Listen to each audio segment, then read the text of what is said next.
दोस्तों बहुत बहुत स्वागत करता हूं आप सभी का। देश में इस समय एक ऐसा मुद्दा गर्म हो चुका है जिस पर नेता पार्टियां बहुत ही संभल संभल कर बयान दे रहे हैं। फूंक फूंक कर कदम रखा जा रहा है। इस समय बहुजन समाज के लोगों ने गजब की एकता दिखाई है। बहुजन समाज के लोग यूडीसी कानून को लागू कराने को लेकर इस समय सड़कों पर संघर्ष कर रहे हैं। अनिश्चितकालीन आंदोलन प्रदर्शन जारी है। एससी एसटी ओबीसी ने अपनी जिस तरीके से ताकत दिखाई, उसने सरकार को ये एहसास करा दिया है कि वो सरकार से बहुत ज़्यादा नाराज है। हालांकि यूडीसी के विरोध में भी कुछ लोग आंदोलन प्रदर्शन कर रहे हैं, वो लोग भी सरकार पर दबाव डालने की कोशिशें कर रहे हैं, लेकिन इस समय बहुजन समाज का पलड़ा भारी होते हुए नजर आ रहा है। और शायद इसीलिए सरकार से लेकर संगठन तक तमाम लोग अब एससी एसटी ओबीसी को मनाने में, उनको रिझाने में, उनको फंसाने में जुट चुके हैं। हैरानी की बात तो यह है कि यूडीसी का विरोध वो लोग भी कर रहे हैं जो बीजेपी के कट्टर समर्थक माने जाते हैं। तो यूडीसी के मुद्दे पर बीजेपी के लिए खास तौर से इधर कुआं इधर खाई वाली स्थिति है। और शायद इसीलिए इस पूरे विवाद में एंट्री ले ली है आरएसएस चीफ मोहन भागवत ने। यूडीसी कानून पर मोहन भागवत ने जो कुछ कहा, उसे सुनने के बाद यूडीसी विरोधियों के होश उड़ गए हैं। तो यूडीसी पर मोहन भागवत ने ऐसा क्या कहा जिसके बाद पूरे देश में उनके बयान को लेकर चर्चा हो रही है? इस पर दोस्तों हम विस्तार से बातचीत करेंगे। और आरएसएस चीफ ने सिर्फ यूडीसी पर ही अपना विचार प्रकट नहीं किया, बल्कि उन्होंने ये भी बता दिया कि जाति किसने बनाई। देखिए, जाति हमारे देश में एक जटिल मुद्दा है। कोई नहीं बता पा रहा था कि जाति किसने बनाई, लेकिन अब मोहन भागवत ने इसका भी जवाब दे दिया है। तो सबसे पहले जानते हैं कि मोहन भागवत ने यूडीसी के मामले पर क्या कुछ कहा। यूडीसी कानून पर मोहन भागवत ने दो टूक विरोधियों को यह कह दिया है कि यूडीसी कानून सभी को मानना चाहिए।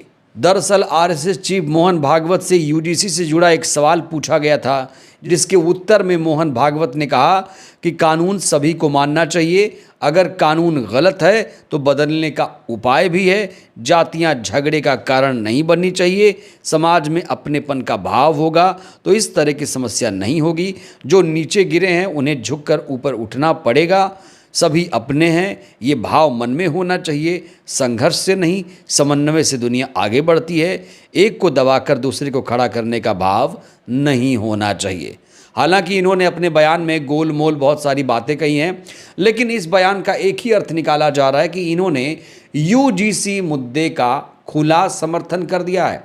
और सिर्फ मोहन भागवत ने नहीं, बल्कि मोदी शाह भी इस पूरे मामले को लेकर अपनी बात रख चुके हैं। अभी हाल ही में एक बयान मोदी शाह का बड़ा ज़्यादा वायरल हुआ कि देश के संसाधनों पर पहला अधिकार किसका है, तो इसके जवाब में दोनों ने एक सुर में कहा कि पहला अधिकार एससी एसटी ओबीसी का है।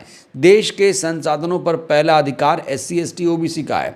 लेकिन दोस्तों, इस सरकार की कथनी करनी में अंतर है, आरएसएस चीफ के कथनी करनी में अंतर है। ये लोग कहते कुछ और हैं, करते कुछ और हैं। इसीलिए बहुजन समाज के लोग इनके झांसे में आने वाले नहीं। और जिस तरीके से मोहन भागवत ने यूडीसी कानून का समर्थन किया, इनका भी सोशल मीडिया पर विरोध शुरू हो गया है। बीजेपी का सोशल मीडिया पर किस तरीके से बायकॉट, किस तरीके से विरोध हो रहा है, उसके लिए दोस्तों आपको ये ट्वीट देख लेना चाहिए। कोई स्वर्ण आर्मी है, सवर्ण आर्मी कोई है, इन्होंने 17 फरवरी को ये लिखा है ट्वीट की BJP won't return to power in 2029। इन्होंने लिखा है कि 2029 में बीजेपी सत्ता में नहीं आ पाएगी। और ऐसे न जाने कितने ट्वीट्स भरे पड़े हैं जिसमें साफ तौर से कहा जा रहा है कि अगर बीजेपी ने ये कानून रद्द नहीं किया तो हम उन्हें बिल्कुल वोट नहीं करेंगे, बीजेपी का बहिष्कार किया जाएगा। तो बीजेपी के लिए इधर कुआं इधर खाई वाली स्थिति हो गई है। यूडीसी लागू हुआ तो बीजेपी के लिए दिक्कत, यूडीसी नहीं लागू हुआ तो बीजेपी के लिए बड़ी दिक्कत, बड़ी समस्या पैदा हो जाएगी। दोस्तों, क्या आप सभी को मालूम है कि जाति किसने बनाई? नहीं मालूम है या मालूम है? जवाब जरूर दीजिएगा। लेकिन जाति किसने बनाई, इस सवाल का जवाब दे रहे हैं RSS chief Mohan Bhagwat. RSS chief का ये बयान, एक कटिंग सोशल मीडिया पर इस समय बड़ी ज़्यादा वायरल हो रही है। इन्होंने जाति के संबंध में वैसे तो बहुत सारी बातें कही हैं, लेकिन ये बयान बहुत ज़्यादा चर्चा में आ चुका है। जाति भगवान ने नहीं, पंडितों ने बनाई, ये मोहन भागवत का बयान बताया जा रहा है। दोस्तों, आपको बता दें कि जाति को लेकर अक्सर हमारे देश में बहस चर्चा होती रही है, लेकिन ये कोई सटीक तरीके से नहीं बता पाया है कि जाति किसने बनाई।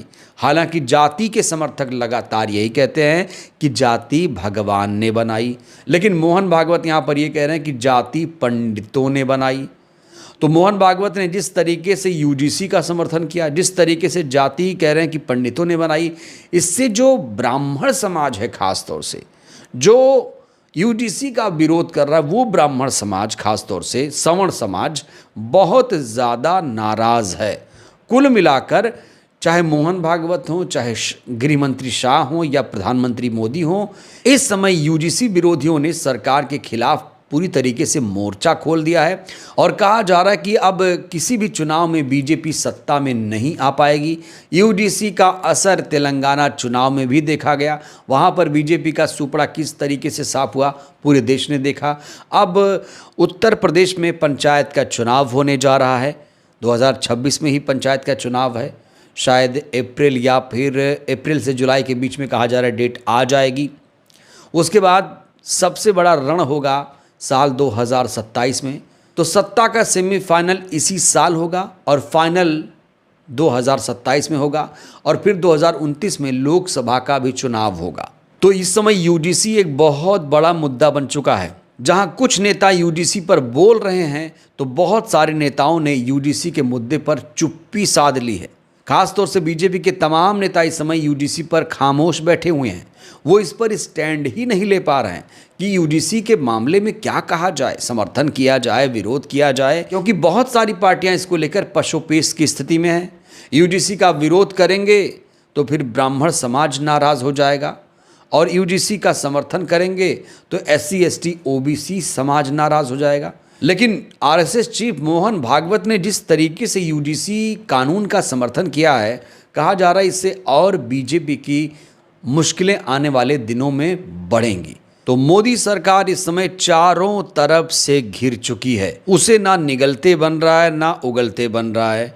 अभी दोस्तों हाल ही में एक AI सम्मेलन हुआ, वो फ्लॉप हो गया। वहाँ पर कोई रोबोट लेकर आया था, तो उसे कहा जा रहा है कि खरीद कर कुछ रुपयों में खरीद कर लेकर आया गया था और AI सम्मेलन में उसे प्रदर्शित कर दिया गया। बताया जा रहा है कि जो ये रोबोट लेकर आया था वो गलगोटिया का छात्र था, वही गलगोटिया जो पहले भी व्हाट्सएप यूनिवर्सिटी के नाम से विख्यात हो चुका है। वहीं इससे पहले देश में कई जगह हिंदू सम्मेलन हो रहे हैं, वहाँ पर भी खास तौर से जो SC ST OBC समाज के लोग हैं वो उस सम्मेलन से किनारा कर रहे हैं। तो देश में चाहे AI सम्मेलन हो या फिर हिंदू सम्मेलन हो, वो फ्लॉप हो रहे हैं, क्योंकि इस सरकार से अब कोई भी वर्ग, कोई भी समाज खुश नज़र नहीं आ रहा है। इस सरकार के लोगों ने, इस पार्टी ने सिर्फ और सिर्फ तुष्टीकरण की राजनीति की है। बहरहाल दोस्तों, इस वीडियो में इतना ही। जिस तरीके से भागवत ने, आरएसएस चीफ ने यूजीसी का समर्थन किया है, तो यूजीसी को लेकर आप लोग क्या सोचते हैं? यूजीसी लागू होना चाहिए, नहीं लागू होना चाहिए? यूजीसी आपकी नज़र में कितना बड़ा मुद्दा है? और ये भी बताइए कि जाति किसने बनाई? राय दीजिएगा। बहुत बहुत धन्यवाद।